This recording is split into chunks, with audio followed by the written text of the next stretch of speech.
আমন্ত্রণ জানাচ্ছি এনটিভির সাপ্তাহিক আয়োজন গ্যালারিতে। এই অনুষ্ঠানে আমরা বাংলাদেশের বিভিন্ন স্পোর্টস এবং আন্তর্জাতিক বিভিন্ন স্পোর্টস নিয়ে আলোচনা করি এবং এবারের আয়োজনে থাকছে অবশ্যই বিশেষ কিছু। নভেম্বর মাস জুড়ে আমরা দেখেছি যে বাংলাদেশ অনেকগুলো ক্রীড়া বিভিন্ন ইভেন্ট আয়োজন করেছে, দেশীয় এবং আন্তর্জাতিক বিভিন্ন ইভেন্ট। ক্রিকেট থেকে হকি, আমরা দেখেছি যে আর্চারি থেকে রাগবি পর্যন্ত নানা ইভেন্ট। তবে আজকের বিষয়ে আমরা আলোচনা করব সম্প্রতি সময়ে শেষ হওয়া কাবাডি বিশ্বকাপ নিয়ে এবং চলমান উইমেন ট্রাই নেশন সিরিজ নিয়ে, যেটা ফুটবলের আয়োজন। এই মুহূর্তে আমাদের সঙ্গে স্টুডিওতে উপস্থিত আছেন কাবাডি ফেডারেশনের সেক্রেটারি এস.এম. নেওয়াজ সোহাগ এবং আমাদের সঙ্গে আছেন সিরাজ জাহান মৌসুমী, ফুটবলার। তো আমরা যদি আলোচনা করি যে কয়েকদিন আগেই তো আমাদের কাবাডি বিশ্বকাপ শেষ হলো, নারী বিশ্বকাপ। দীর্ঘ 12 বছর পরে এটি আমরা বাংলাদেশ আয়োজন করেছে এবং এর আগে একটিবার আয়োজন করেছিল ভারত। তো সব বিবেচনায় আপনারা কতটুকু চ্যালেঞ্জ ছিল এই টুর্নামেন্ট? ধন্যবাদ আপনাকে। চ্যালেঞ্জ তো আসলে থাকবে। বিশ্বকাপ শব্দটা হচ্ছে রেটিং নাম্বার 1 ইভেন্ট। তো সেকেন্ড এডিশন আমরা করেছি, এটা বিহারে 2012 সালে হয়েছিল। তার ঠিক 13 বছর পরে বাংলাদেশ হোস্ট হয়েছে। তো ইতিমধ্যে দুইবার এটি পোস্টপোন্ড হয়েছে, ইন্ডিয়ার মাটিতে হওয়ার কথা ছিল।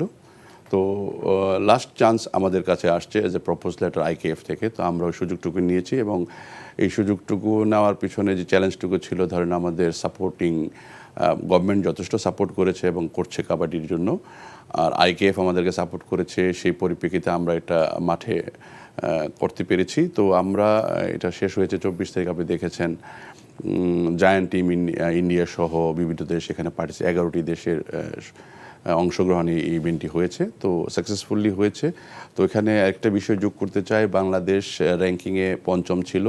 এই ইভেন্টের মাঝে যে তাদের যে এক্সপার্টিজম দেখিয়েছে, সেটাতে বাংলাদেশের 3য় স্থান অবস্থান করেছে। তো এটা আমাদের জন্য অবশ্যই গর্বের এবং একটি আনন্দদায়ক বিষয় যে বাংলাদেশ ইতিমধ্যে আমাদের অবস্থান ছিল 5ম সারা র্যাঙ্কিংয়ে এবং আমরা 3টি সেক্টরে 5ম ছিলাম। গত 1 বছরে কিন্তু আমরা এটাকে 3য়তে উন্নতি করতে পেরেছি। জুনিয়র থেকে যদি বলি, যুব এশিয়ান গেমসে 2টি মেডেল আছে, ব্রোঞ্জ এশিয়ান গেমস, তো 3rd ইয়ুথ এশিয়ান গেমস সেখানে, আর এখানে ওয়ার্ল্ড কাপ। এখন আপকামিং ধরেন বাংলাদেশে ছেলেদের যে বিষয়টা আছে, সেটার একটা টুর্নামেন্ট সামনে হওয়ার কথা আছে, ওয়ার্ল্ড কাপও হবে। ওটা আমাদের একটা চ্যালেঞ্জ এখন রয়ে গেছে। নিশ্চয় সোহাগ ভাই, আপনার কাছ থেকে আরও শুনবো। আমরা যদি একটু মৌসুমীর কাছে জানতে চাই যে আমরা তো নারী এশিয়ান কাপে আমরা কোয়ালিফাই করেছি। মার্চে অস্ট্রেলিয়ায় হবে খেলা। এই খেলাকে কেন্দ্র করে কিন্তু কয়েকদিন আগে বাফুফে একটি মিশন অস্ট্রেলিয়া একটি লোগো উন্মোচনের মাধ্যমে তাদের কিছু পদক্ষেপের কথা বলেছে এবং ট্রাই নেশন সিরিজ শুরু হলো এবং সব বিবেচনায় বাংলাদেশের আসলে অস্ট্রেলিয়ার মাঠে খেলার যে প্রস্তুতি, তা কি যথেষ্ট হবে? একটু কি লেট হয়ে গেল নাকি আমাদের প্রস্তুতি শুরু করতে? অ্যাটলিস্ট স্টার্ট করেছে, এটার জন্য শুক্রিয়া। যে আগে তো এটা হতোই না, যে বাংলাদেশ মেয়ে ফুটবলে কোনো টুর্নামেন্ট খেলতে গেলে আমরা ফ্রেন্ডলি ম্যাচ খেলার কোনো সুযোগই পেতাম না। সেই জায়গায় এখন আস্তে আস্তে এটা এই জায়গা থেকে বের হয়ে আসতেছে, তারা এখন খেলার সুযোগ পাচ্ছে, এটা ভালো। বাট আমি মনে করি যে এনাফ যদিও না, কারণ হচ্ছে এশিয়ান গেমস এখানে খুব টপ লেভেলের প্লেয়াররা থাকবে। ওয়ার্ল্ড কাপ খেলা কান্ট্রিগুলো এখানে পার্টিসিপেট করবে। আরও বেশি যদি তাদেরকে ফ্রেন্ডলি ম্যাচ খেলানো যেত, তাদেরকে আরও বিজি রাখা যাইতো, তাহলে আরও ভালো হইতো। বাট সুযোগ পাচ্ছে, তার জন্য শুক্রিয়া। আমাদের বাংলাদেশে আসলে ফ্র্যাঞ্চাইজি লিগ কি করা যায় নাকি? আমরা দেখেছি যে কাবাডি ইন্ডিয়া কিন্তু কাবাডিতে নেক্সট লেভেলে মানে চলে গিয়েছে। পুরো ওয়ার্ল্ডের সব স্টার কাবাডির যা প্লেয়াররা, তারা কিন্তু সেখানে যে খেলছে। এবং বাংলাদেশে যদি এটা আয়োজন করা যায়, সেক্ষেত্রে মানে আপনাদের কোনো পরিকল্পনা আছে কি? দেখেন, ফ্র্যাঞ্চাইজি হচ্ছে একটা ইন্ডাস্ট্রি। কাবাডিতে ফ্র্যাঞ্চাইজি স্বাবলম্বী প্লেয়ারদেরকে করতে হবে, এর কোনো বিকল্প নেই। তো আমরা এই নতুন কমিটির দায়িত্বপ্রাপ্ত হওয়ার পর আমাদের একটা টার্গেট ছিল যে আমরা ফ্র্যাঞ্চাইজি অর ওয়ার্ল্ড কাপ, এই 2টা অপশন আমাদের কাছে ছিল। তো ওয়ার্ল্ড কাপের যেহেতু নীতি নির্ধারক হচ্ছে IKF, ওনারা যেহেতু একটা ইভেন্ট টেনিউর ডেট দিয়েছেন, ওই ডেটের সাথে যেহেতু এটা হয়েছে, সে থেকে আমরা এবছর ওয়ার্ল্ড কাপটুকু করেছি। তো নেক্সটে আমাদের মানে প্লেয়ার স্বাবলম্বী করার জন্য ফ্র্যাঞ্চাইজি মডেলে যেতে হবে, আর কোনো বিকল্প নেই। তো অচিরেই আমরা হয়তো এটা নিয়ে অলরেডি আমরা কাজ করছি, বাট আমরা 70-30 রেশিওতে আমরা চাচ্ছি লোকাল প্লেয়ার 70%, 30% ফরেন প্লেয়ার দিয়ে আমরা করছি। এর বিষয়ে আমাদের সাথে আলাপও হয়েছে IKF এর সাথে, AKF এর সাথে, বিকজ তাদের রিকগনাইজেশন লাগবে। তো আমরা এটা করতে যাচ্ছি। তো আমাদের এটার আর কোনো বিকল্প নাই। প্লেয়ারকে স্বাবলম্বী করতে হলে আপনাকে এটা লাগবেই, এটা আমরা করতে চাই।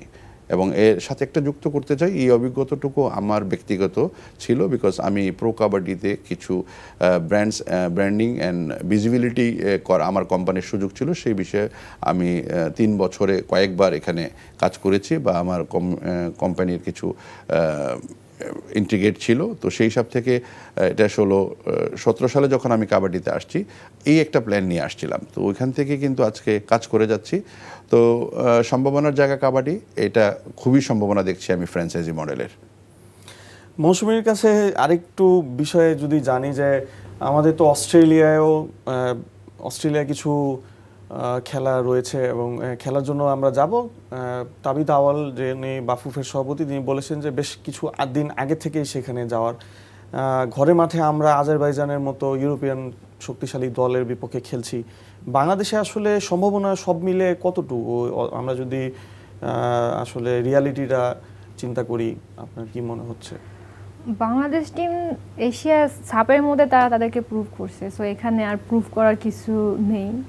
ডে বাই ডে তারা এখন ডেভেলপ করবে, এটাই টার্গেট হওয়া উচিত। এখন তারা এশিয়ান কাপ খেলতেছে, এখন টার্গেট আরও বড়, এখানে বড় বড় টিমগুলোই আসবে, সো প্রতিপক্ষ অনেক হার্ড হবে। প্রিপারেশন আমি জানি না কতটুকু তারা নিয়েছে, বাট অবশ্যই এক্সপেকটেশন আমাদের থাকবে ভালো কিছু করবে বাংলাদেশ টিম। এবং লেটস সি কী হয়, বাট আমার মনে হয় ভালো হোক খারাপ হোক, এটা আমাদের ফার্স্ট টাইম বাংলাদেশের মেয়েরা এখানে কোয়ালিফাই করতেছে, এখানে একটা আমরা এক্সপিরিয়েন্স গেদার করতে পারবো এবং এটা আমাদেরকে এক ধাপ আগিয়ে রাখবে। সো ওভারঅল আই থিঙ্ক যে লেটস সি কী হয়, আমরা আশাবাদী। সোহাগ ভাই, আরেকটু যদি জানতে চাই যে বিশ্ব কাবাডির যে মিলন মেলা আমরা দেখলাম যে কিছুদিন আগে, যে কাবাডির বিভিন্ন খেলোয়াড় থেকে কোচ থেকে নিয়ে সংগঠকরা সবাই ঢাকায় মিলিত হয়েছিলেন। ওভারঅল তাদের যে মূল্যায়নটা, মানে তারা কি বলেছে, আমরা কি শুনেছি তাদের কাছ থেকে একটু যদি। সেখানে ধরেন বাংলাদেশ ক্যান ডু একটা মেসেজ ছিল, যে বাংলাদেশের জাতীয় খেলা কাবাডি, এটা ধরেন আমি ধারণ করি, আমি লালন করছি, আমার ভিতরে একটা স্পিড আছে। আমি যেরকম কাবাডি অ্যাজ এ সেক্রেটারি হিসেবে দেখছি, আমার কিন্তু সহকর্মী, আমার কমিটি, আমার দর্শক, আমার প্লেয়ার সবাই কিন্তু ওইভাবেই দেখছে, যার কারণে কিন্তু এত বড় একটা সাকসেসফুল ইভেন্ট আমরা সুন্দর এবং সুষ্ঠুভাবে করতে পেরেছি। সেখানে দেখেন ওয়ার্ল্ডের চ্যাম্পিয়ন দল ইন্ডিয়া, তারা কিন্তু অনেক কিছুতে একটু খুঁজতে চায়, এটা চাই ওইটা চাই, বাট এখানে কিন্তু কারো কোনো কথা বলার সুযোগ আমরা দেই নেই। হ্যাঁ, আমাদের লিমিটেশনস আছে, যে আমাদের সর্বোচ্চ চেষ্টা ছিল। আবারও বলছি, গভর্নমেন্টের প্রচণ্ড সাপোর্ট ছিল, মিনিস্ট্রি, NSC, যুব ক্রীড়া মন্ত্রণালয়, NSC, তার সাথে আমার প্রেসিডেন্ট মহোদয়, উনি সরকারের একটি বড় পোস্টে আছেন, পুলিশের IGP, ওনার যে সাপোর্ট, সব কিছু মিলে যে আমরা খেয়াল রেখেছি যে এটা নামটা হচ্ছে বাংলাদেশ। তো আমাদের এই বাংলাদেশকে ব্র্যান্ডিং করতে গিয়ে আমাদের যা যা করা দরকার, আমার এন্টায়ার টিম সবাই মিলে কাজ করেছি। তো তাদের কাছে মেসেজটুকু ভালো। আপনি যদি কমিউনিকেশন অ্যান্ড ডিজিটালাইজেশনের যোগ আপনি দেখতে পাচ্ছেন যে সব জায়গা থেকে আমাদেরকে ফিডব্যাক ভালো দিয়েছেন।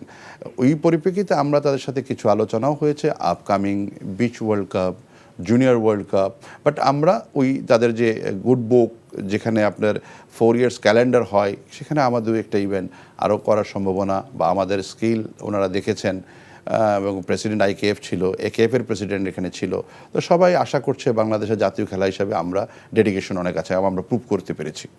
যে মৌসুমী, আমাদের যে নারী লিগ, এই লিগটা নিয়ে আমাদের অনেক কোয়েশ্চেন অ্যান্সার, আমরা পরপর 2বার সাফ শিরোপা জিতেছি, যে আমরা মানে অনেক সবার এক্সপেকটেশন ছিল যে নারী লিগটা রেগুলার হবে।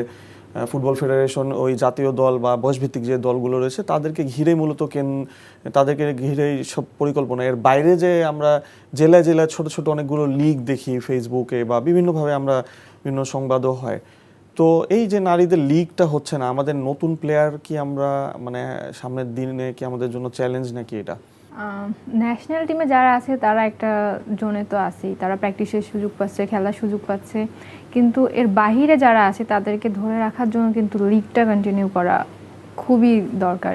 সো এটা যদি কন্টিনিউ না হয় তাহলে অবভিয়াসলি যে ভবিষ্যতে আমরা আবার নতুন প্লেয়ার পেতে আমাদের সমস্যা হবে এবং প্লেয়াররাও ডিমোটিভেটেড হয়ে যাবে অ্যাকচুয়ালি, যে যারা ন্যাশনাল টিমে আছে তারা ট্রেনিংয়ে আছে, খেলছে, তারা সুযোগ পাচ্ছে, তারা আর্ন করার চান্স পাচ্ছে, বাকিরা তো পাচ্ছে না।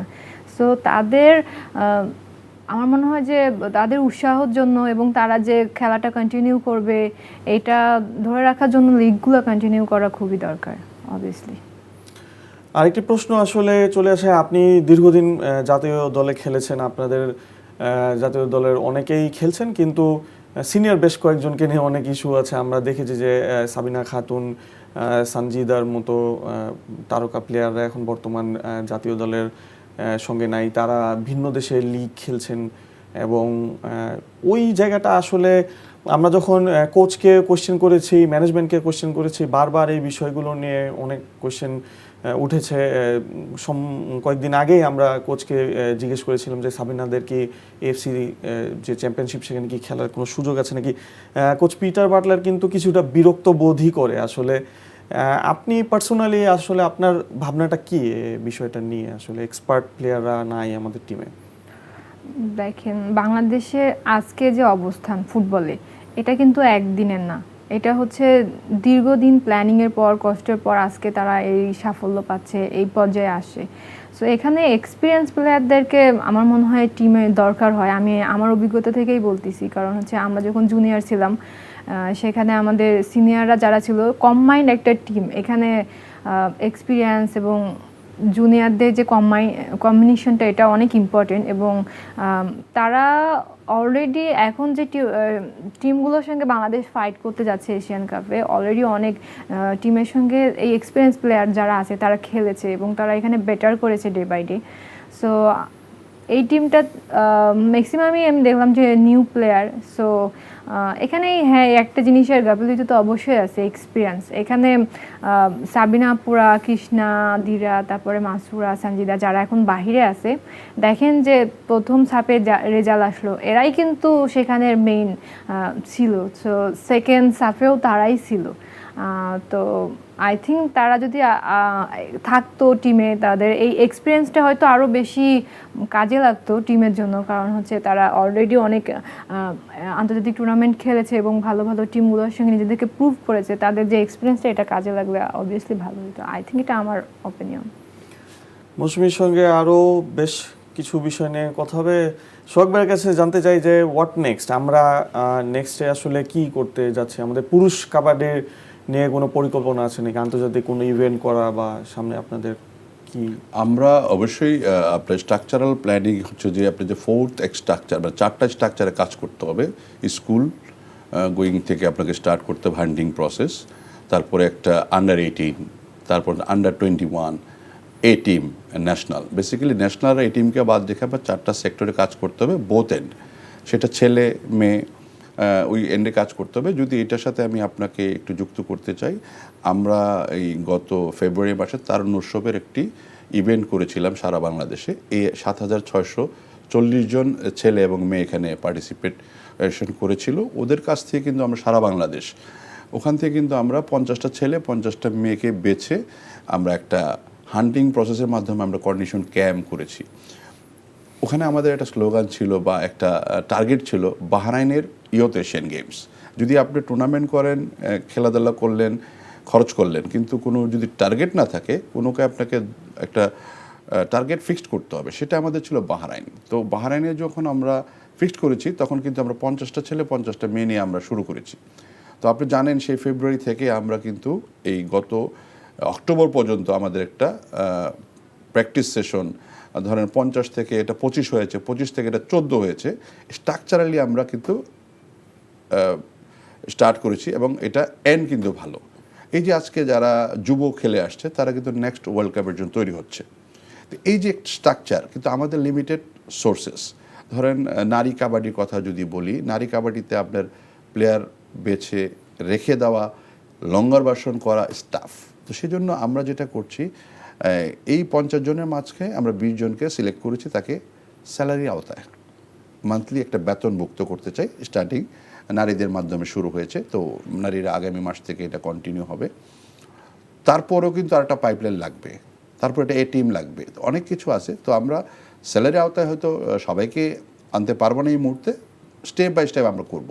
তো আমি যেই সম্ভাবনার জায়গা দেখছি, আমার কাছে মনে হয়েছে যদি আপনি 24/7 ও 360 আপনি যদি এটাকে কন্টিনিউ করতে পারেন, লঙ্গার ভার্সন অ্যান্ড ক্যাম্পিংয়ের কোনো বিকল্প নাই। হ্যাঁ, টেকনিক্যাল বিষয়ে কিছু আপনাকে এই মুহূর্তে কাবাডি কিছু কাস্টমাইজ হয়েছে, কাস্টমাইজ হওয়ার কারণে কাবাডির terms condition norms different change হয়েছে। তো সেক্ষেত্রে আপনাকে এই প্রতিযোগিতার বাজারে আপনাকে ওই স্ট্যান্ডার্ডের সার্ভিস টেকনিক্যাল দিতে হবে। তো আমরা ওটা ভাবছি। তো একটু সব কিছু মিলে কিন্তু সাপোর্ট ফাইন্যান্সিয়ালের দরকার। তো গভর্নমেন্ট সাপোর্ট করছে, আমরা ওনাদের সাথে প্ল্যানও শেয়ার করছি। তো আমার মনে হয় যদি এটা কন্টিনিউ ধরে রাখা যায়, আগামী 10 বছরে প্ল্যান করে দেওয়া যায়, তাহলে বাংলাদেশের ঐতিহ্য যে আমাদের কাবাডি সিলভার ছিল, গোল্ড আসবে, এরকম সম্ভাবনা আছে। আপনি যদি তার সাথে যুক্ত করেন, আপনি ধরেন এখন পৃথিবীতে 4টা দেশ, কাবাডিতে 4টা দেশকেই থার্ড হিসাবে দেখা হয়, ফার্স্ট সেকেন্ড থার্ড। প্রথমে হচ্ছে ধরেন ইন্ডিয়া, ইরান আমরা ধরে নিচ্ছি, তারপরে এখন কিন্তু চাইনিজ টাইপে এসে গেছে, তার সাথে নেপাল, বাংলাদেশ, থাইল্যান্ড, বেসিক্যালি ওনাদের ভিতরেই ফাইট হচ্ছে। জাপান, কোরিয়া আগের অবস্থানটাতে নেই বোথ এন্ডে। তো সেখানে ধরেন Kenya, Uganda, the good performance, তারা কামব্যাক একটা সময়, তারাও কিন্তু বিকজ তারা ভীষণ দেখছে এটা অলিম্পিকে যাচ্ছে, ইউরোপিয়ানরা ভীষণ দেখছে এটা অলিম্পিকে যাচ্ছে। এই অলিম্পিকের একটা যে সাইনেজ এখানে ইন্টিগ্রেট হওয়ার সুযোগ আছে, এই জিনিসটা কিন্তু আমাদের থেকে আগে ওনারা দেখছেন। তো ওনারা সেই জন্য ফান্ডিং করছেন, খরচ করছেন। বাট এটা সম্ভাবনা, আমি যদি কমনওয়েলথ গেম হয় আমাদের এখানে মেডেল থাকবে, আমি যদি মনে করেন অলিম্পিকে গেম যায় আমাদের এখানে মেডেল থাকবে, যদি তাদের সাথে প্রতিযোগে আমরা পাল্লা দিতে পারি, যেহেতু আমাদের ন্যাশনাল গেম। আমরা অলিম্পিক পর্যন্ত স্বপ্ন দেখছি আসলে ওই জায়গা থেকে শুরু করে। হ্যাঁ, অলিম্পিকটা শুধু কাবাডি নেশন হচ্ছে 42 in the world right now. তো সবারই একটা ভীষণ হচ্ছে যে আমরা অলিম্পিকে পৌঁছবো। তো আমরাও সেই এটা দেখছি, বিকজ আমাদের ধরেন নেতৃত্ব স্থানীয় যারা আছেন বা আমাদের অভিভাবক সংস্থা যারা আছেন, আইকেএফ, একেএফ, সেখানে ইন্ডিয়ানরাই এখানে লিড করছেন, তার সাথে ইরান, পাকিস্তান ওনারা লিড করছেন। দেখেন ন্যাশনাল গেম বাংলাদেশের, এটা আমাদের জাতীয় খেলা। তো অন্যদের কিন্তু ইম্পোর্টেড গেম, ওনারা কিন্তু আমাদের খেলাটাকে ধারণ করছেন, নিয়ে গিয়ে খেলছেন। আমরা যে জায়গাটা থেকে খেলা দেখছি ওটা কিন্তু ওনারা দেখে শিখছেন, এবং তারা বুঝতে পেরেছে যে এখানে বিভিন্ন জায়গায় ফান্ডিং সার্ভিসেস এনশিওর করলে মেডেল আসবে। আমরা একটু ডিলে হয়ে গিয়েছি। তো আমাদের এই বর্তমান কমিটির চেষ্টা, যতক্ষণ আমরা আছি বা যতটা সময় আমরা থাকবো, আমাদের একটা প্ল্যান। তো ধরেন আপনি গত 1 বছরে আমাদের দায়িত্বপ্রাপ্ত হয়েছে, 1 বছর হয়েছে, 1 বছরে আমরা 18টি ইভেন্ট করেছি ইন্টারন্যাশনাল ডোমেস্টিক মিলে। তার ভিতরে আপনার ধরেন 6টি ইন্টারন্যাশনাল, 5টিতে পদক। তা আপনি যদি অ্যানালাইজ করেন কারা সেই পদকপ্রাপ্ত দেশ কাদের সাথে খেলে আসছে, তো আমি এখানে সম্ভাবনা দেখছি ইয়ুথ এশিয়ান গেমস, এখানে কিন্তু ইরানকে আমরা প্রথম ম্যাচে হারিয়েছি, 7 পয়েন্ট লিড। এই যে জুনিয়র ছেলেরা যে আসছে, এরা ইরান হচ্ছে কাবাডির মানে সবচেয়ে জায়ান্ট, জুনিয়র তারা চ্যাম্পিয়ন, জুনিয়ররা তারা চ্যাম্পিয়ন, সেখানে আমরা তাদেরকে বিট করে দিয়েছি। তো সেখানে এই যে একটা আপনার চেষ্টা এবং এটা যে সাকসেসফুলি হয়েছে, এইটা কিন্তু তাদেরকে অনেক বুস্ট আপ করেছে। এখন এই সুযোগটু কাজে লাগাইতে হবে, তাহলে হবে কি আপনার মেয়েরা এভাবে আসবে। তো সেক্ষেত্রে আমাদের প্ল্যান হচ্ছে যে ধরেন আমরা একটা ইন্টারন্যাশনাল স্ট্যান্ডার্ড একাডেমি করতে চাই, যেখানে আপনার বিভিন্ন দেশের সাথে এক্সচেঞ্জ প্রোগ্রাম থাকবে। সেটা হচ্ছে ট্রেনিং সেশন, কোচেস সেশন, বয়সভিত্তিক, সিনিয়র জুনিয়র সব কিছু থাকবে। সেটা আমরা গভর্নমেন্ট আমাদেরকে একটা জায়গা দিয়েছে, তো আমরা ওই জায়গার উপরে এই কাজগুলো করার প্ল্যান করছি। তো আমাদের যে কনসালটেন্সি ফার্ম আছে, ইংল্যান্ডের একটা কোম্পানি, তারা আমাদেরকে কনসেপ্ট পেপার দিয়েছে, তো আমরা এটা নিয়ে কাজ করছি। তো অচিরে আমরা একটা বড় ধরনের চিন্তাভাবনা করছি যে কাবাডি দেশে জাতীয় খেলা এবং সম্ভাবনার জায়গা। সেক্ষেত্রে গভর্নমেন্টের সাপোর্ট যেহেতু আছে, আরও সবার সাপোর্ট লাগবে। মিডিয়ার একটা বিশাল ব্যাপার এখানে। এই যে আমাদের যে টুর্নামেন্টটা হয়েছে, মিডিয়া আমাদেরকে অনেক সাপোর্ট করেছে, আপনি দেখছেন এখনও এটা নিয়ে বিভিন্নভাবে কথা হচ্ছে। তো বাংলাদেশ ক্যান ডু, এটা সম্ভব। তো সেক্ষেত্রে একটু নার্সিং, একটু ফান্ডিং, সাপোর্ট। নিঃসন্দেহে শোক ভাই, আপনারা আরও অনেক সাপোর্ট পাবেন, আমাদের এটাই আশা। আমি যদি মৌসুমীর কাছে জানতে চাই যে 2022 সাফ চ্যাম্পিয়নশিপ, 24 সাফ চ্যাম্পিয়নশিপ, পরবর্তীতে হামজা চৌধুরীদের বাংলাদেশে আসা, সুমিত সোমের মতো তারকাদের বাংলাদেশে খেলা, এবং আমরা দেখেছি যে নারী ফুটবল দল হচ্ছে এশিয়ান চ্যাম্পিয়নশিপ এবং অনূর্ধ্ব 20 চ্যাম্পিয়নশিপ এশিয়ান মানে ধাপে ধাপে বাংলাদেশের ফুটবলের যে এই নতুন জাগরণ, আসলে দর্শকদের এক্সপেকটেশনও কিন্তু অনেক বেড়েছে। আমরা দেখেছি যে ম্যাচের মাঠে প্রবেশ করার জন্য দর্শকরা মানে ব্যাপক আয়োজন নিয়ে আসে, অনেকে প্রবেশ করতে পারে না। সবকিছু বিবেচনায় আপনি কিভাবে দেখছেন এই ব্যাপারগুলো আসলে? ফুটবল এখন বিবেচনা করে দেখলে দেখা যাচ্ছে যে ছেলেরা তো এখন যারা আসতেছে বাহির থেকে তারা যোগ হওয়ার পরে বাংলাদেশের ফুটবলে একটা চেঞ্জেস আসছে, ফুটবলে প্রাণ ফিরে আসছে। এখন গ্যালারিতে দর্শকদের আগমন বেড়েছে, কিন্তু এদিক থেকে দেখেন যে মেয়েদের কিন্তু এরকম মানে সুযোগ সুবিধা থাকা ছাড়াও তারা তাদের পারফর্ম কিন্তু আরও আগ থেকে ভালো করে আসতেছে এবং নিজেদেরকে বারবার প্রুভ করতেছে। সো মেয়েদেরকে নিয়ে আমার বলার কিছুই নাই, এটা দেশবাসী দেখতেছে। সবসময় তারা তাদের সেরাটাই দিয়ে আসতেছে এবং করে যাচ্ছে। ইনশাল্লাহ ভবিষ্যতে তারা তাদের সর্বোচ্চটা দিবে যদি তারা তাদের সাপোর্টটা ঠিকভাবে পায় আর কি।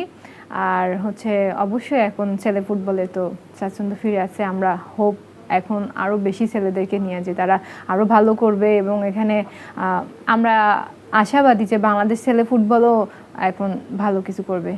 দুজনকেই ধন্যবাদ গ্যালারিতে আসার জন্য, এবং আশা করি এরপরে আপনাদের সঙ্গে আরও আলোচনা হবে। আজকে ডিসকাশনগুলো বেশ প্রাণবন্ত ছিল। এবং দর্শক, এই ছিল আমাদের আজকের গ্যালারির আয়োজন। আশা করি আগামী সপ্তাহে আমরা নতুন কোনো বিষয় নিয়ে আপনাদের সামনে উপস্থিত হব এবং খেলাধুলার খুঁটিনাটি যে আয়োজনগুলো রয়েছে সেগুলো নিয়ে আলোচনা করব।